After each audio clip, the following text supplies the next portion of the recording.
Fala pessoal, sejam todos muito bem-vindos. No vídeo de hoje nós falaremos sobre os ETFs, os famosos Exchange Traded Funds, aqueles fundos que fazem uma réplica do índice. Para aqueles que ainda não me conhecem, meu nome é Samuel, sou funcionário de instituição financeira há mais de 5 anos. E antes da gente ir pro vídeo, pessoal, não esquece de deixar a curtida, se inscrever no canal e mandar para os amigos que possam ter interesse em investimentos. Bom pessoal, antes da gente começar a falar especificamente dos ETFs, para aqueles que nunca viram um produto antes ou aqueles até que já conhecem e querem entender um pouco melhor para ver se vale a pena ou não colocar na carteira, a gente tem que fazer uma breve diferenciação entre gestão passiva e gestão ativa. Pessoal, os ETFs eles estão no polo de gestão passiva. Por quê? Porque eles são meros índices que fazem uma réplica de determinado índice. Por exemplo, aqui no Brasil nós temos o BOVA11. O BOVA11 é um ETF que replica o índice Bovespa. Nós temos o Small 11, que replica o índice de Small Caps.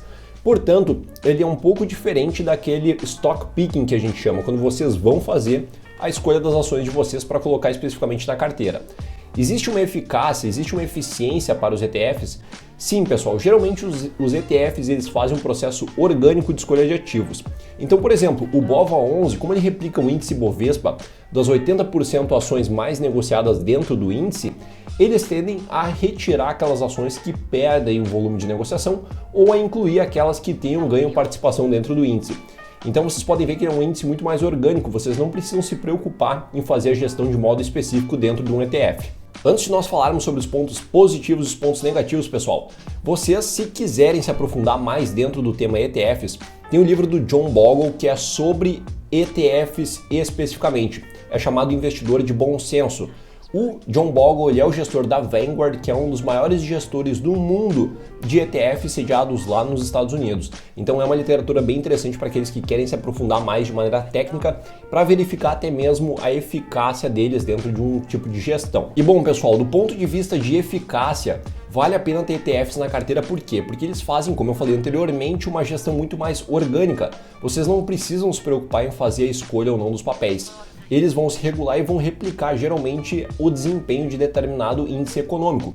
Como o IVVB11, por exemplo, que é o índice que replica o S&P das 500 maiores empresas lá dos Estados Unidos. Pessoal, esse índice, se vocês comprarem, ele tende a acompanhar muito bem o desenvolvimento da economia americana.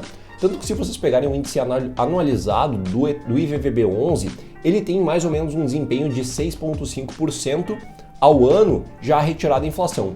E se a gente pegar o PIB, pessoal, ele tem um desempenho de 6,4% ao ano, o PIB americano. Ou seja, eles são muito proximamente correlacionados.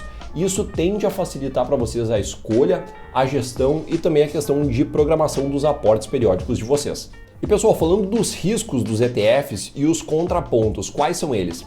Em primeiro lugar, se vocês pararem para pensar do ponto de vista de dividendos, os ETFs eles não fazem o pagamento na conta de vocês, como é o caso de ações. Quando vocês compram ações, há o pagamento mensal, ou trimestral, ou semestral, ou até anual dos dividendos em conta corrente. Nos ETFs, pessoal, eles fazem o pagamento dentro da própria cota. Então, com o passar do tempo, essa cota ela tende a ter uma valorização um pouco mais acelerada pelo reinvestimento automático.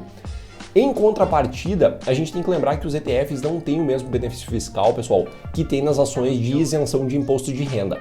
Portanto, os ETFs, com a valorização ao longo do tempo, no dia que vocês forem resgatar esse dinheiro, vocês vão ter que pagar 15% de imposto de renda também sobre os dividendos acumulados ao longo do tempo.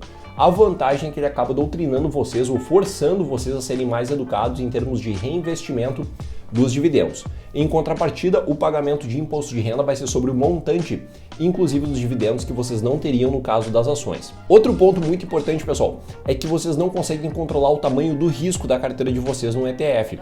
Apesar dele ser muito vantajoso do ponto de vista de diversificação, vocês não conseguem aumentar o risco, já que ele está apenas replicando determinado índice. Como é o caso do índice Bovespa, vocês não conseguem acrescentar small caps com risco maior e um potencial de ganho mais alto, isso vai ser de modo orgânico. Nos Estados Unidos, investindo em VVB11, a mesma coisa. Uma vantagem que eu não mencionei anteriormente são os custos de administração, pessoal. Hoje, os custos de administração do ETF não são tão altos comparado com alguns fundos de investimento. O IVVB11, pessoal, ele tem um custo de administração de cerca de 0,25% ao ano. Portanto, ter um ETF na carteira é bom sim, justamente porque ele tem um custo baixo e ele faz todo o planejamento de gestão passiva para vocês. O que aqui eu, Samuel, considero um dos melhores cenários, pessoal?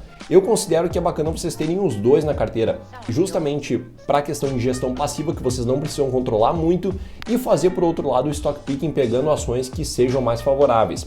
Até porque se a gente parar para analisar, por exemplo, quem replica apenas o índice Bovespa, aqui no Brasil o nosso índice ele é comandado basicamente por commodities e muitos bancos, setor financeiro, pessoal. Então o que acontece? Esses setores eles são um pouco mais cíclicos, eles respondem de acordo com o calor da economia, digamos assim. Quanto mais aquecida ela está, mais eles tendem a desempenhar melhor. E quanto menos ela está aquecida, menos ela tende a desempenhar. Portanto, vocês vão passar por momentos muito cíclicos. Se vocês comprarem no topo de um ciclo, vocês podem ficar amargando perdas durante um longo período. Então, aqui no Brasil, é muito bacana vocês conseguirem fazer o stock picking junto com a escolha de ETFs. Com essas informações, vocês já conseguem ter uma boa noção de como que vocês fazem a escolha, quais são os ETFs básicos aqui no Brasil, que nós temos o BOVA11, que replica o índice Bovespa, o Small11, que replica o índice Small Caps, e o IVVB11, que replica as ações do S&P lá no exterior. Então, se gostaram desse vídeo, não esqueçam, deixem uma curtida aqui, se inscrevam no canal para não perder nenhuma atualização e mandem para os amigos que possam ter interesse nesse tipo de assunto. Um grande abraço e até o próximo vídeo. Valeu!